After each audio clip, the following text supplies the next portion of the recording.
Hello guys! Welcome to my YouTube channel.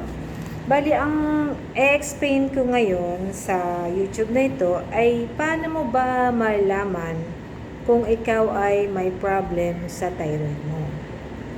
Siyempre, unahin muna pakiramdaman kung may kakaiba pang kang nararamdaman. Kasi ako, ang nangyari sa akin, iano ko lang sa inyo na ang karanasan ko, ang naramdaman ko kasi nung una, parang yung capsule na hindi ko siya malunok-lunok, na naka-steady dito. So, yun yung una kong pakiramdam kung bakit ako nagpa-neck ultrasound. So, unang munang gagawin, siyempre, pakiramdaman mo yung sarili mo. Pag may kakaiba na, magpa-neck ultrasound ka na, saan na malapit na diagnostic center, yun ang una mong ipapagawa. Doon pa lang, makikita mo na kung may problem na yung inyong thyroid. And then, if ever na gusto nyo pa ng another thyroid screening, pwede kayo kuha ng dugo like yung T3, T4, TSH, FT3, FT4. So, yun yung inyong mga sa blood extraction para malaman ninyo kung mayroon kayong problem sa thyroid bago kayo magpakonsulta sa endocrinologist doctor. No? So, doon niya makikita, makikita niyo naman dito kapag normal, meron siyang basis ng kung normal yung value ng inyong result. Tapos yung sa ultrasound naman, so makikita rin doon kung normal yun. Lalabas naman sa result ninyo. And then if ever na merong ma-encounter na problem, meron namang mga sukat yan, pwede nyo ipakita sa endo-doctors para siya ang mag-analyze kung okay o hindi ang inyong thyroid. If ever naman na merong parang nag-enlarge or something na mga bukol-bukol dito, so sila na magsasabi kung ito ay malaki, and then ipapa-biopsy nyo siya kapag advice na ng endo-doctors ninyo. Pero kung hindi naman, sila naman ang magbibigay sa inyo ng gamot para magamot ito. So, ang ina-advise ng ibang endo-doctors, inoobserbahan kung lumalaki. So, iba kasi, ang alam ko kasi, parang meron siyang iba-ibang klaseng hyperthyroidism, tsaka hypo, and then meron pa mga goiter, and then mga nodules.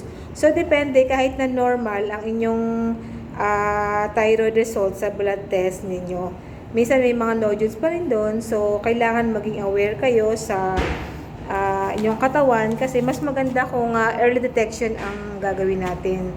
Like yung nangyari sa akin. Bali, ang nangyari sa akin kasi is na-trace agad na may something doon sa pinabiopsy ka na.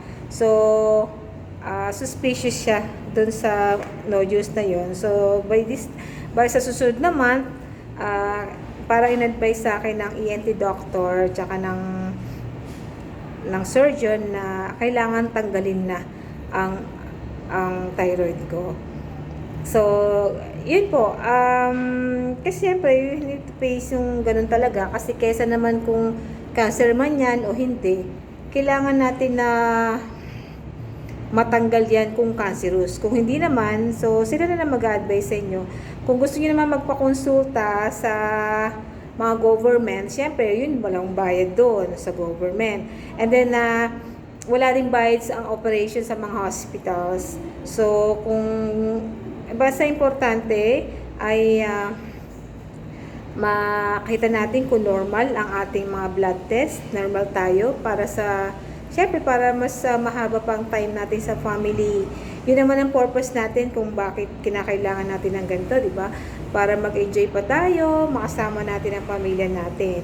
So, kailangan na mag-decide na kayo monthly, yearly medical check-up para sa family. Pwede kayo magpa-check up sa PNP Diagnostic Center, harapan ng PGH. Doon kasi kompleto sila doon ng mga about mga ganyang problem. So, maghingi muna kayo ng referral sa doctor bago kayo magpa-ultrasound o magpa-blood test para na sa ganun ay ma-check nyo na kung normal.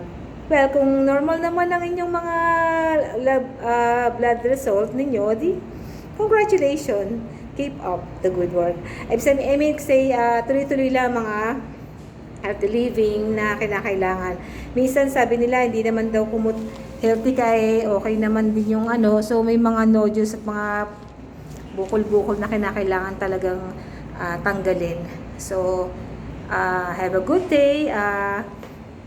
Have a good day, and then bali if ever na magustuhan nyo yung video na to at gusto nyo malaman uli ang iba pang mga videos, pwede kayo mag-like at mag-subscribe sa YouTube channel kasi update ko po kayo sa susunod na mangyayari sa akin sa operation ko. So i-update ko po kayo doon para at least magkaroon kayo ng guide kung ano ang gagawin niyo once na na-encounter nyo yung ganitong position.